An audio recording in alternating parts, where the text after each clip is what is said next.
You know, for over 2 decades, the International Space Station has been this incredible symbol of global cooperation. But that whole era, it's coming to a really dramatic end. The former partners are going their separate ways, and they're charting two, fundamentally different futures for all of us in low Earth orbit. So let's dive into this orbital divorce and figure out what comes next. And yeah, I mean that quite literally. The ISS, a structure the size of a football field, the single most expensive thing we've ever built, is actually scheduled for a controlled crash right into the ocean. And get this isn't some accident. Nope, it's the carefully planned, spectacular finale to one of the greatest engineering feats in human history. So here's how we're going to break this all down. We'll kick things off with the ISS's final chapter. Then we'll get into the two competing visions for what comes after. We're going to break down the West's big bet on private companies, contrast that with Russia's plan to kind of recycle its past, and finally, we'll ask what all this means for the future of humanity in space. The ISS is an absolute masterpiece, but, it's an aging one. It was only designed for a 15-year lifespan, and here we are, pushing way past 30. We're starting to see these irreversible signs of wear and tear, things like microcracks in some of the older modules. So look, its retirement isn't a failure at all. It's really the responsible and necessary conclusion to an incredibly successful mission. Now, bringing down something this massive isn't just a single event. It's more like a multi-year, carefully choreographed dance.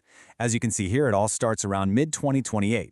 That's when controllers are going to stop boosting its orbit, just letting it begin a natural, slow descent.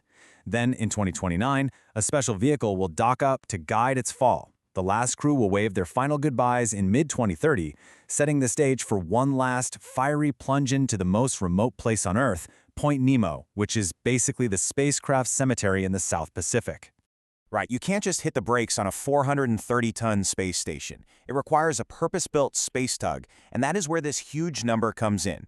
NASA had to write a massive check, $843 million to SpaceX for this one-way, one-mission vehicle. They're essentially building this heavily modified Dragon capsule, basically a giant engine, whose only job is to give the ISS that final, massive push to send it safely into the ocean.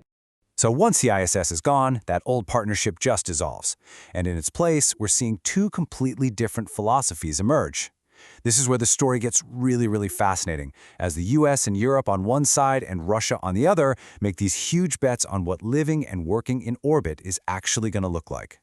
And this chart just lays out that strategic divide perfectly. On the left, you've got the West, moving to this commercial model, where NASA is going to be just one of many customers on multiple private space stations. The whole goal there? Free up money for big missions to the Moon and Mars. On the right, Russia's going the complete opposite way, a single, state-controlled national station, designed to guarantee its own sovereign presence in orbit, by literally recycling parts of the ISS. If you really want to boil it all down, this is it. The West is renting a future. It's trying to kickstart a whole new low Earth orbit economy by becoming a tenant, not a landlord. Russia, on the other hand, facing totally different pressures, is recycling the past.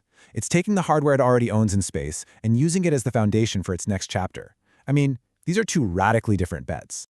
All right, so let's dig into that first path, the West's big commercial gamble.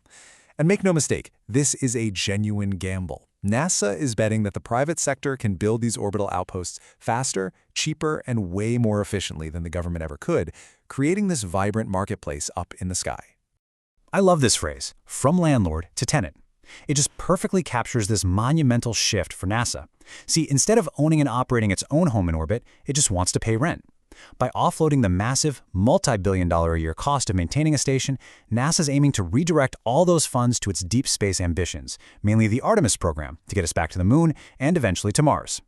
So who are these new kids on the orbital block? Well, here are the main companies NASA's funding to build that future. You've got Axiom Space, which has this really unique plan to attach its modules to the ISS first, then just separate to become its own station. There's Starlab, a joint venture with Airbus that plans to launch a huge, single-piece station. Blue Origin's Orbital Reef is being imagined as a business park for science, tourism, even manufacturing. And then you have VAST, the agile newcomer, hoping to get its first small station up as early as 2027. Okay, let's zoom in on Axiom's plan for a second because it's a really critical piece of the puzzle. They recently changed their whole assembly sequence to launch their own power and cooling module first back in 2027. Now, this is a huge deal. It means their section of the station can become self-sufficient way faster, which allows them to safely undock and become an independent platform just before the old ISS begins its final plunge. It's all about that timing. Okay, so that's the West. Now, let's flip the coin and look at the other side of this orbital divorce. Russia's path isn't defined by commercial ambition, but by pure pragmatism. Faced with some tough financial constraints and technological isolation, Roscosmos is planning to inherit its future directly from its past. So, you might be asking, why not just build something totally new? Well, the answer is pragmatism. Russia's plan is to physically detach its newest modules, like Nauka and Prichal, from the ISS before the whole thing gets deorbited. These modules will then become the foundation of the new Russian orbital station, or RUS. It's a clever way to maintain a national presence in space without the massive cost of starting from scratch. Okay, we gotta talk about this, because it explains so much. Russia initially wanted to put its new station in a polar orbit. It would have been better for observing its own territory, but they slammed right into the orbita problem.